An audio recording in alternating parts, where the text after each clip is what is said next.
Па се покаже и во Струмичката околина дека граѓаните имаат многу што да кажат, ама за жал малку луѓе ги слушаат, а уште помалку ги пренесуваат.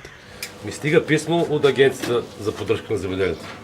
Вика доставете читливо фотокопија на имотен лист. А доставам оригинал.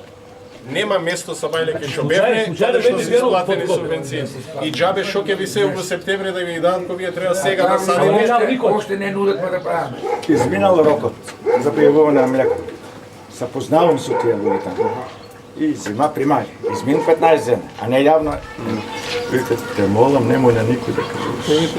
На никој да не, на теб ки ги направиме. И јас кажу, дек на цело село, зошто само на мене да даде? Ма сваки што? Така да, така. Зачудува колку малку им се реализира сето она што го гледаме во рекламите. И тие се свесни за тоа. И мислам дека имам стотици примери каде што се покажува абсурдноста на политиките или на рекламите на владата. Вика, зашо си вика ти за млеко или знаеш? Не бе викам, јас имам овоштарници, имам шитарец.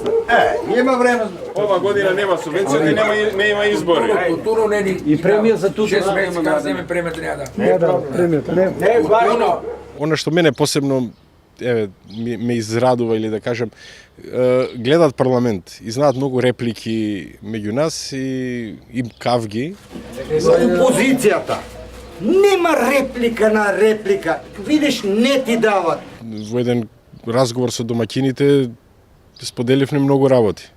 И дека нити политичарите се некои чудаци, нити граѓаните живеат онака одлично како што сака да не убеди владата по рекламите. Туку делиме исти маки. И затоа мислам дека сите и коментари добронамерни и недобронамерни кои што беа, мене ми значија само едно, дека сме направиле вистински потез.